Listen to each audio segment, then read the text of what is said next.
Hidden in the rolling landscapes of the Iberian Peninsula are traces of some of Europe's earliest human endeavours. Amidst rugged cliffs and fertile valleys, the stories of Portugal and Spain began to unfold millennia ago. But how did these neighbouring nations, sharing a single peninsula yet divided by history, carve such distinct paths through time?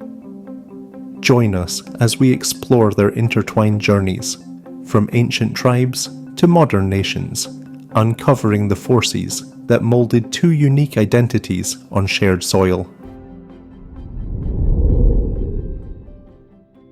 Long before the Romans stamped their authority on Iberia, the peninsula was a mosaic of peoples and cultures. In the east and south lived the Iberians, in the central highlands the Celtiberians, and across the west the Celtic Lusitanians and the mysterious Tordesillas near today's Andalusia. Each contributed to the region's early story through metalworking, trade and art that connected Iberia to the wider Mediterranean.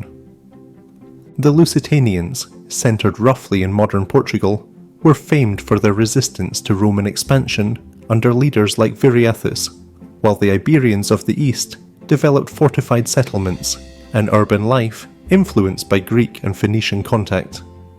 These contrasting cultures, seafaring and tribal in the west, urban and Mediterranean in the east, hinted at a divide that would echo through later centuries. Together, they laid the groundwork for the peninsula's remarkable diversity, one that would challenge every empire seeking to unite it. When the legions of Rome crossed into the Iberian Peninsula in 218 BC, they encountered a land of fragmented tribes and abundant mineral wealth. Over 2 centuries of conquest, Rome forged the provinces of Hispania Citerior, Hispania Ulterior, and Hispania Lusitania, the last roughly corresponding to much of modern Portugal, and an early marker of the peninsula's enduring west-east divide. Roman rule brought more than roads and aqueducts. It imposed Latin language, law, and governance, weaving Iberia into the fabric of the empire and laying the groundwork for its later cultural unity. Yet, the integration was uneven. The western regions, rugged and less urbanized, retained distinct local identities, even as Roman influence deepened in the east and south. As the Western Roman Empire crumbled in the 5th century, 2 successor realms emerged: the Visigothic kingdom controlling most of Iberia and the Suebi kingdom in the northwest, centred on Galicia and northern Portugal. This mosaic of powers maintained the peninsula's tradition of fragmentation. The Visigoths attempted to merge Roman administration with their own customs, but persistent internal rivalries and religious divisions weakened their rule. Their inability to sustain unity left the region vulnerable to future invasions, a pattern of division that would echo through the centuries. In 711 AD, Muslim forces crossed the Strait of Gibraltar, ushering in more than 7 centuries of Islamic presence on the Iberian Peninsula, known as Al-Andalus. This period is often remembered for its cultural brilliance and relative tolerance, though the reality was complex. Cooperation and coexistence mingled with conflict and hierarchy, varying across rulers and regions. Islamic rule transformed Iberia's economy and landscape. New crops, advanced irrigation such as the acequia systems, refined from Roman and Persian ideas, and improved urban planning reshaped agriculture and settlement patterns. Architecture flourished in masterpieces like the Great Mosque of Cordoba and the Alhambra of Granada, while translation schools in Toledo and Lisbon bridged classical learning to medieval Europe. Al-Andalus never formed a single unified state. The breakdown of the Caliphate of Cordoba into smaller Taifa kingdoms fractured Muslim power and opened opportunities for the northern Christian realms. Among these, the western kingdoms of Leon and Portugal pushed steadily south, long before Castile completed its own Reconquista centuries later. The era of Islamic Iberia left a lasting legacy, from language and architecture to law, cuisine, and place names, that continues to define the shared yet distinct identities of Portugal and Spain today. As we delve deeper into Portugal and Spain, you bring these stories to life. Keep liking and sharing to help me continue this journey. Don't forget to subscribe and share your insights in the comments as we continue to explore the world together.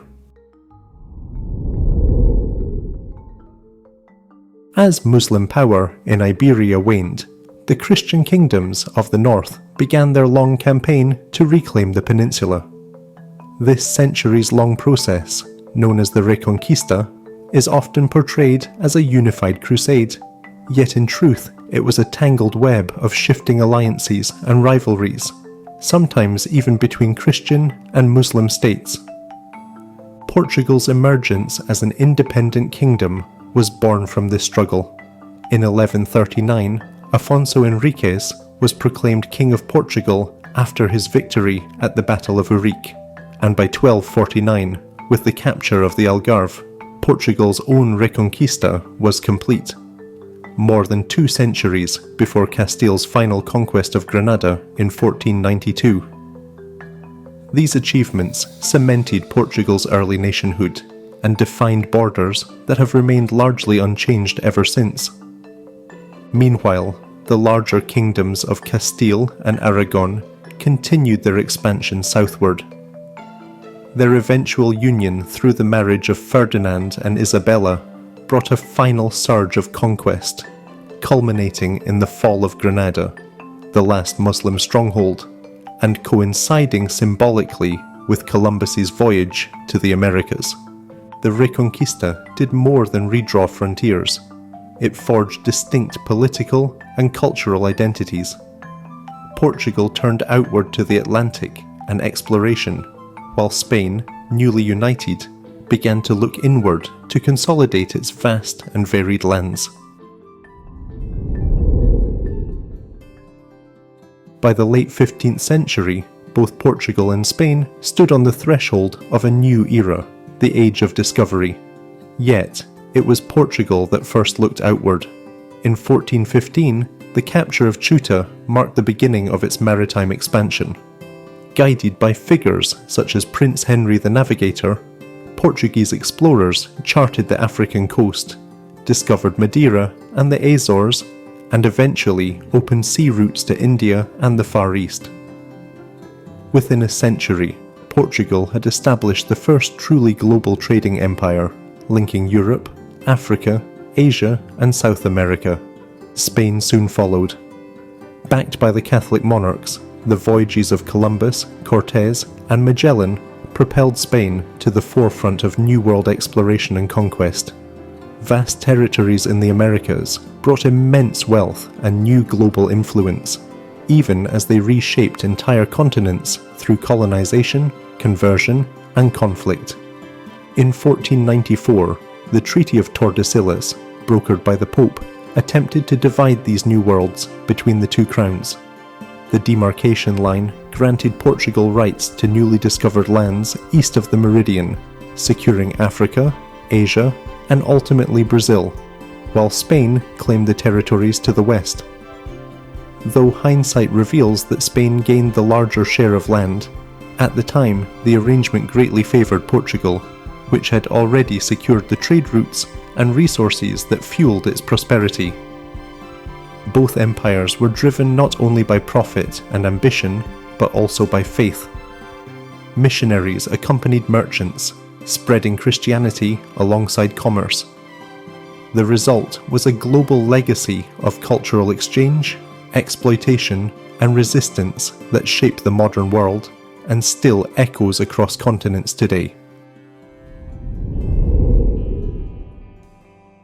In 1580, a succession crisis in Portugal led to one of the most unusual chapters in Iberian history, the Iberian Union, when both crowns were held by Philip II of Spain, who also became Philip I of Portugal. Though this was a personal union rather than a full merger, it effectively placed Portugal under Spanish dominance for 60 years. At first, Portugal retained its own laws, currency, and colonial administration under the Tomar Cortés Agreement, which guaranteed formal independence. Yet over time, Spanish wars and heavy taxation eroded that autonomy. Portuguese colonies became targets of Spain's enemies, and resentment simmered at home. The breaking point came in 1640, when a revolt in Lisbon restored the Portuguese throne under John IV of the Braganza dynasty. The Restoration War that followed reaffirmed Portugal's sovereignty and ended the dual monarchy. For Spain, the loss underscored the limits of central control. For Portugal, it rekindled a sense of national identity that had endured even under shared rule. This episode illustrated both the allure and the fragility of Iberian unity. For a moment, the two nations formed the world's largest global empire under one monarch, but their divergent histories soon reasserted themselves. In the 20th century, both Portugal and Spain faced turbulent paths toward modernity, each marked by years of dictatorship and isolation. Political instability and social upheaval gave rise to authoritarian regimes: António de Oliveira, Salazar's Estado Novo in Portugal, and Francisco Franco's dictatorship in Spain.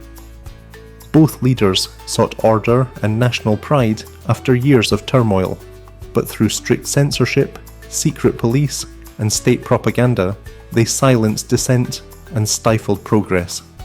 Yet, even in repression, their nations evolved differently. Portugal's Estado Novo endured from the 1930s until the Carnation Revolution of 1974, a nearly bloodless, military-led uprising that overthrew the regime and sparked decolonization across Africa. The peaceful nature of that transition made it one of Europe's most remarkable democratic renewals. Spain's transformation came a year later, following Franco's death in 1975. Under King Juan Carlos I, the country began its own careful shift to democracy, culminating in the 1978 constitution, which recognized regional autonomies within a unified state. This process, more cautious and negotiated than Portugal's, nonetheless established modern Spain's democratic foundations. By the 1980s, both nations had joined the European project and begun to look outward again, trading dictatorship for democracy and isolation for integration. Their parallel but distinct journeys reveal how deeply history shapes political culture, and how both countries redefined their place in Europe after centuries of divergence. Portugal and Spain, two nations carved from the same rugged peninsula, have travelled parallel paths through time, bound by geography yet shaped by distinct choices. From the ancient Lusitanians and Iberians to the maritime explorers and modern democracies, their stories reflect how culture, conflict, and geography can divide and connect a people in equal measure. Centuries of rivalry gave rise to remarkable achievements, vast empires that spanned continents, languages spoken across oceans, and traditions that help define the modern world. But their enduring strength lies not only in conquest or empire, it lies in resilience. Both nations have repeatedly rebuilt themselves, turning division into diversity and adversity into renewal.